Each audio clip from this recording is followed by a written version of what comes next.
చిరంజీవి గారు, యా మీ దృష్టిలో అమ్మ అంటే ఏంటండి? చాలా రోజులైంది మూర్తి.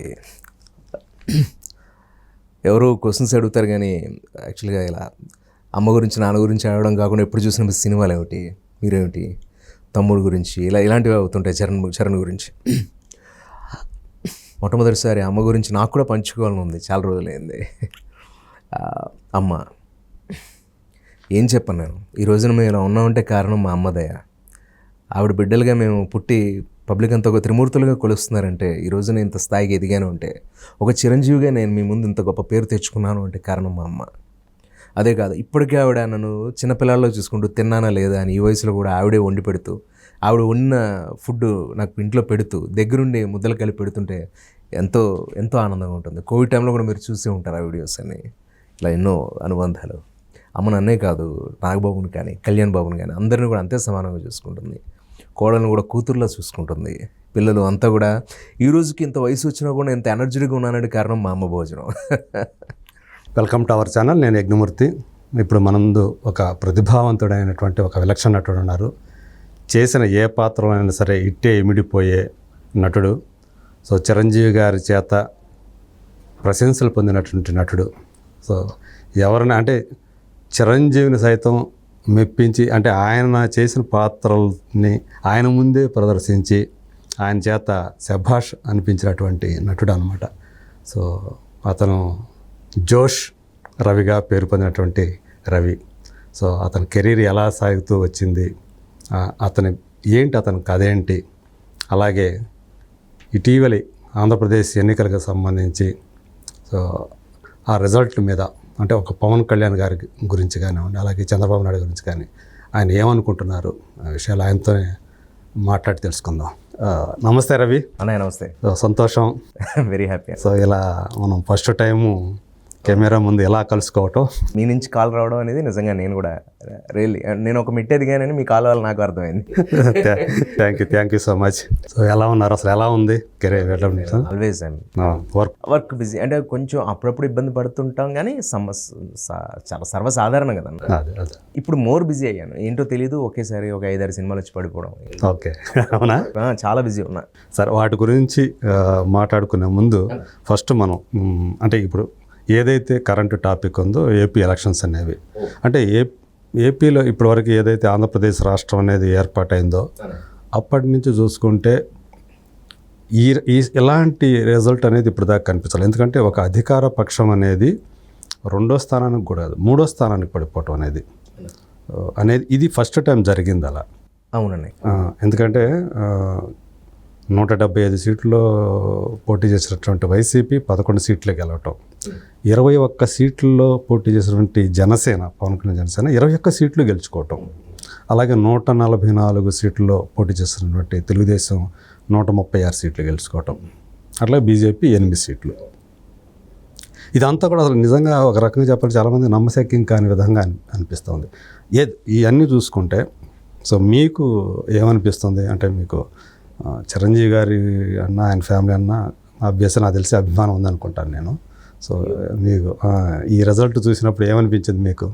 అన్న ఒక మాట, అసలు సందేహం లేదండి. నేను ఏం చెప్తానంటే, ముఖ్యంగా రాజకీయాల విషయంలో టు బీ హానెస్ట్, నాకు 5వ తరగతి కురవాడిని తీసుకెళ్ళి ఇంటర్మీడియట్లోనో లేకపోతే పీజీ ఎక్కడో పడేస్తే ఎలా ఉంటుందో కాలేజీలో, అలా నాకు కూడా పాలిటిక్స్ జీరో, తెలీదు. శాసనసభ ఏంటి, రాజ్యసభ ఏంటి, ఎంపీ ఎమ్మెల్యేలా గొడవ ఏంటి, నాకేం తెలియదండి. తెలియనప్పుడు మనం మాట్లాడకూడదు ఒకటి.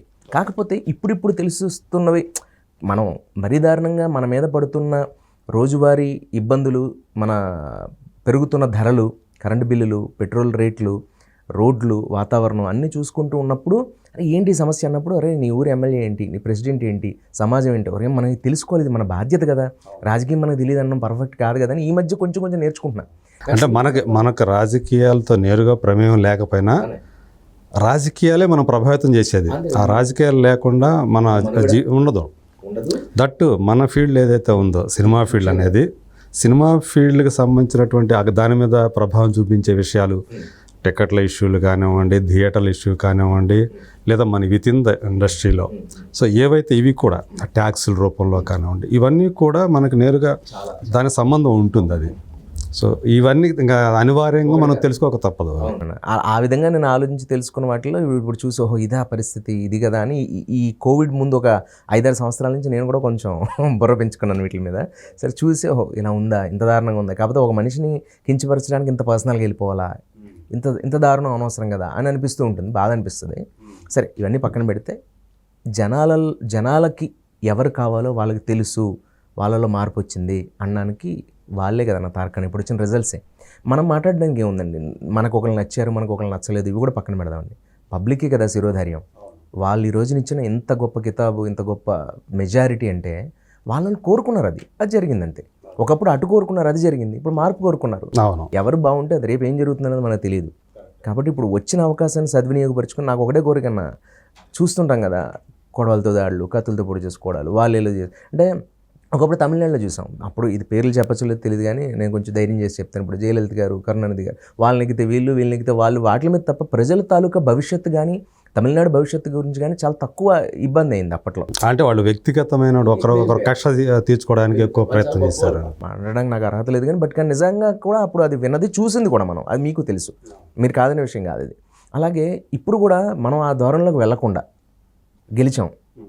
మన కళ్యాణ్ గారు ఎంత బాగా మాట్లాడారంటే, ఒక గొప్ప నాయకుడు అనడానికి ఆయన అన్నమాట, మనం ఇప్పుడు నాకు వ్యక్తిగతంగా ఎవరి మీద నాకేం లేదు. ఆయన ఏదో జల్సాలో అప్పుడు చెప్పిన డైలాగ్ తగ్గట్టుగానే ఉంది అది. మనం యుద్ధంలో గెలవడం అంటే చంపడం కాదు, ఓడించడం అని. జస్ట్ అతను ఓడించాడు అంతేగా. అది ఓడించిన తర్వాత మళ్ళీ అటు చూడలే, పగలు ప్రతీకారాలు ఏం లేవు ఆయనకి. ఇప్పుడు నేనేం చేయాలి, అరే నా మీద ఇంత భరోసా పెట్టుకుని ఎంతమంది ఓట్లేశారా, అరే 20 మంది నేను 19 మంది గెలిపించాను అంటే 21 గెలిపించారంటే ఏంటది? Is a game changer, no doubt about that.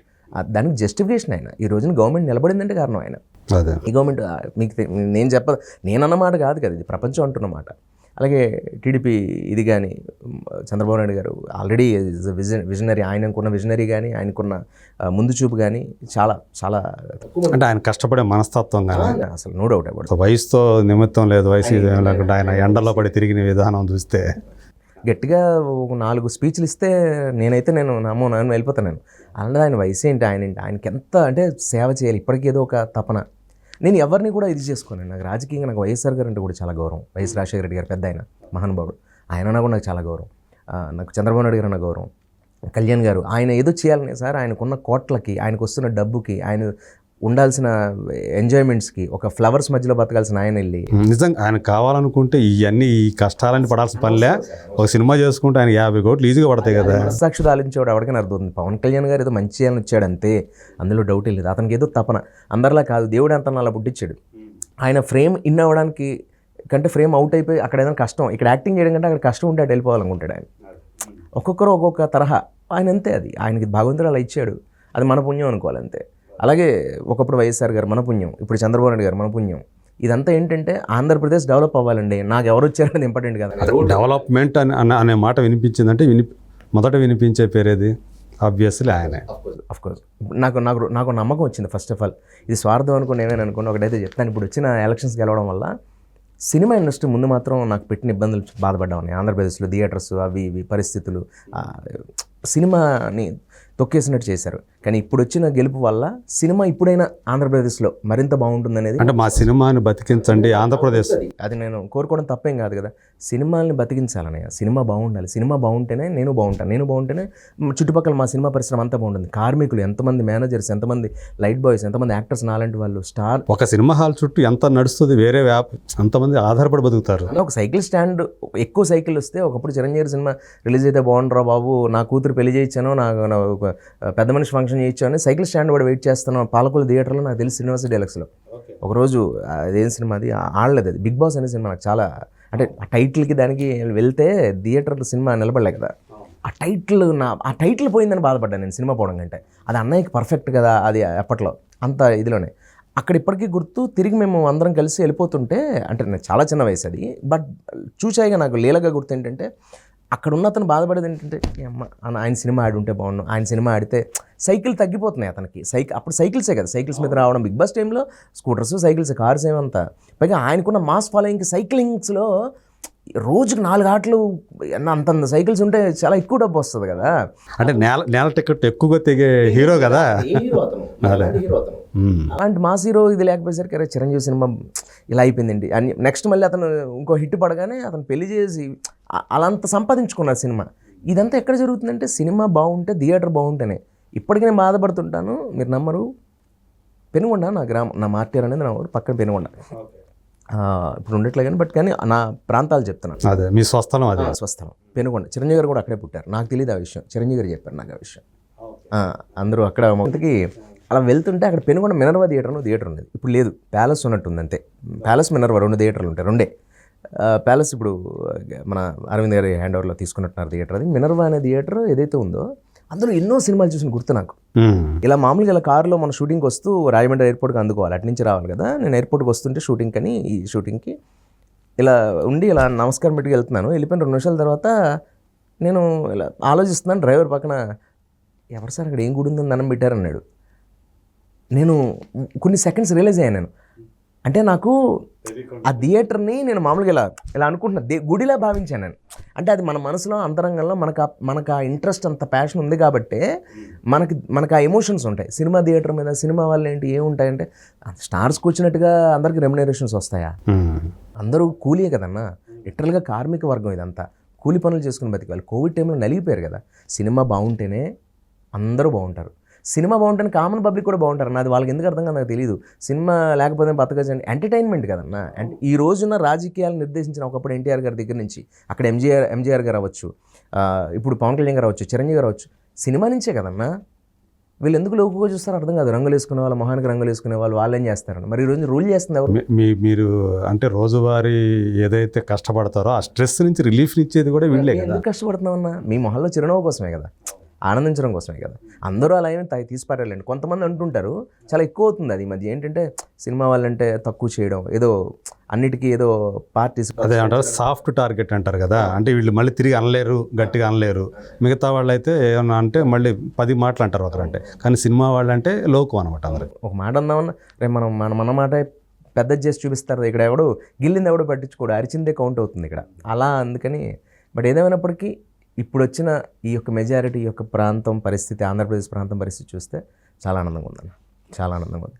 ఎందుకంటే రోడ్స్ వస్తాయి, పేదవాళ్ళకి ఏదైనా జరుగుతుంది, ముఖ్యంగా సినిమా పరిశ్రమ బాగుంటుంది. అదే కాకుండా హిందూ మతం ముఖ్యంగా నాకు, నేను ఏ వర్గాన్ని ఏ మతాన్ని కించపరచట్లే, కాకపోతే ఏంటంటే ఒకరినొకరిని గౌరవించుకున్న సాంప్రదాయంలో చిన్నప్పుడు నేను పెరిగాను.